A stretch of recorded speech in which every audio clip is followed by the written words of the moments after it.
So I was trying not to cry, but sometimes I can be a weeping person when I'm not as resilient than Colonel Green. But I first just want to thank God. I thank God because I know that without him, this day would not be possible. I know that all the glory belongs to God. I thank God because even the people who were in place and who were in position to help me, God did that. Because I realize that God works through people. So I give God all honor, all glory, and all praise because in spite of me, he did it. He did it, and I'm grateful. I thank all of you for being here. I thank General Adams because I really believe that, let me do it this way. I believe that, God was working in my life, but when it comes to my military career, something different happened when I met General Adams at Joint Base Charleston.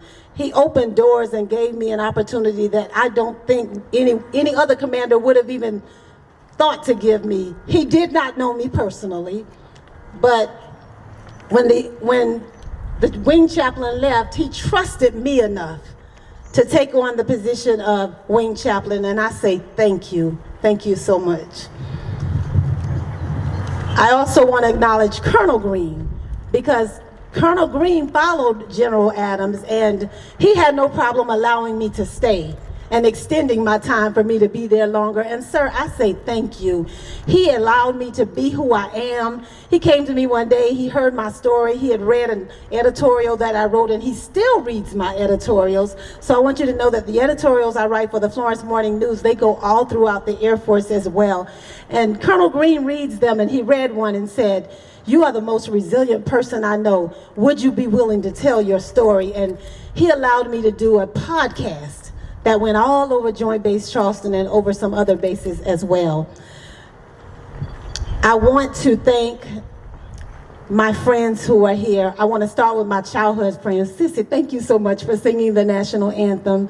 When I called her, she didn't change words. She said yes, and she's here, and I'm grateful. We have been friends since, I like to say we were dirt buddies because we've been friends for just that long.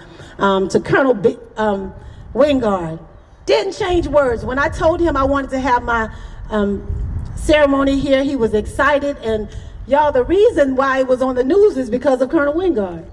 He put the word out, and I got text messages where people were sending me links because I'm currently serving at Hurlburt Field in Fort Walton Beach, Florida. So I wasn't here to see it, but I got people texting me, and I saw it, and I was like, wow. So thank you so much just for your service, for being here, sharing your time. Colonel Wingard called me several years ago to do the invocation for the Veterans Day ceremony, and I've been doing it ever since. And so I'm just grateful to be a part of such a great event. I want to acknowledge the presence of, I've got some Air Force sisters who are here. I've got some Air Force sisters, Colonel Terry, Colonel Samuels, Colonel Select Chaplain Ruth Seegers. Her name is Naomi Ruth Seegers, powerhouse, just like her name sounds. My sister Sheila, Alice Ridgel. I need y'all to stand. I need them to see my sisters, my Air Force sisters. Would y'all stand? And if I didn't call your name, but you're here, I need you to stand up because I want them to see you. See you, yes. Those are my Air Force sisters. Oh, my sister Altwan Whitfield, Colonel Select Altwan Whitfield. She serves in the United States Army, but she's also here. She's a South Carolina girl from Georgetown. She's here as well. She's been selected for Colonel. Give it up for my sister. Yes. So I thank God for them because I stand on their shoulders.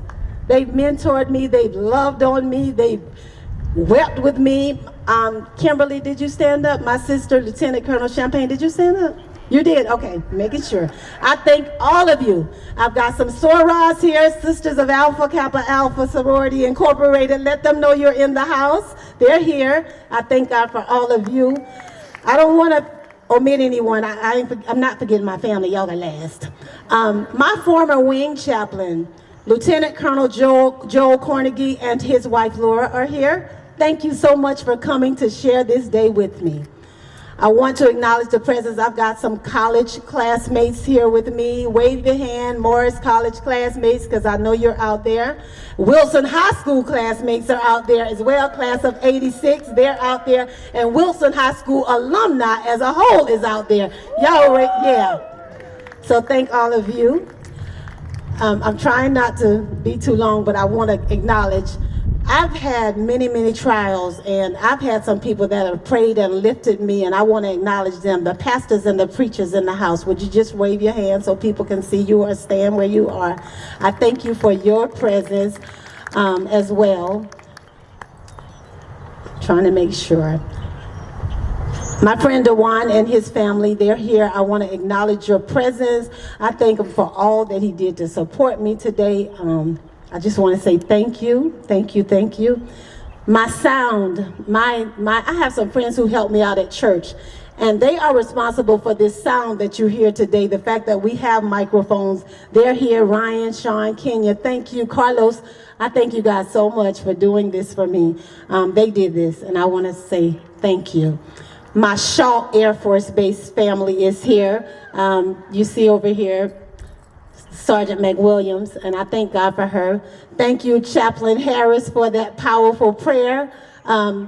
Chaplain Harris lost his mom not long ago, and he called me and he said, Chaplain Law Gordon, can you come and do it? And one of the things he said to me is, do what you do. And that's how we operate as chaplains. There are times when we can really do what we do. And I thank you for coming today and doing what you do.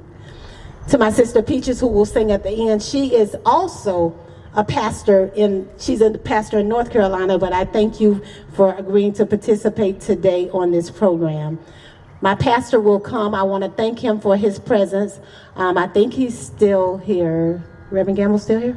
I hope he's still here.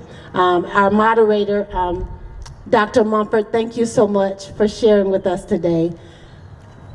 Now, my family. Let me say this so I don't leave anybody out. Everybody out there, if I did not call your name, I say thank you. Or if I didn't acknowledge you personally, please know that I don't take your presence here today for granted. I'm grateful that you're here. My Open Door family, you know I love you. Now for my immediate family.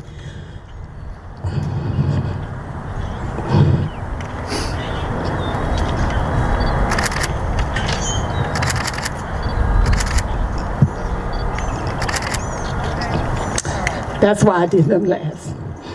My family has experienced so much, but through it all, God has held us together. And I want you guys to know how much I love you, how much I appreciate you. Some of you know this and some of you don't, but in 2016, I guess it's been 6 years now, huh? I lost my husband, and there's a picture on the back of the program of my husband pinning me when I was promoted to major. That was a highlight of my life, and now I'm being promoted again, but that was the beginning of the many trials that my family would go through over the course of just a few short years, because in the same year we buried my husband, we buried my sister's husband, we buried two of my husband's brothers and my husband's niece, all in 2016. And then fast forward 2018, I lost a niece at the beginning of October, my mom towards the end, and I also lost a nephew. And then in 2019, my brother was murdered, and 7 days later, my paternal brother died. Now, I lost a whole lot of other people, but those are the immediate family members that we buried in that short time. But through all of that, God has kept us together. I told someone, I just buried my sister a month ago yesterday. A month ago yesterday, we buried a sister. And I said to them then that death will do one of two things. It will bring a family together, or it will tear a family apart.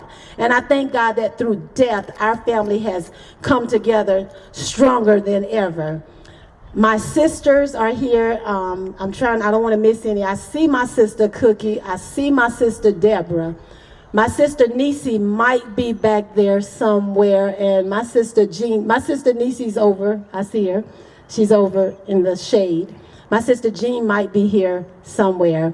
But as we said, I have a lot of sisters. My brothers are here. My brother Jimmy is right here. My brother Mo, my brother Larry, and my brother Jerry.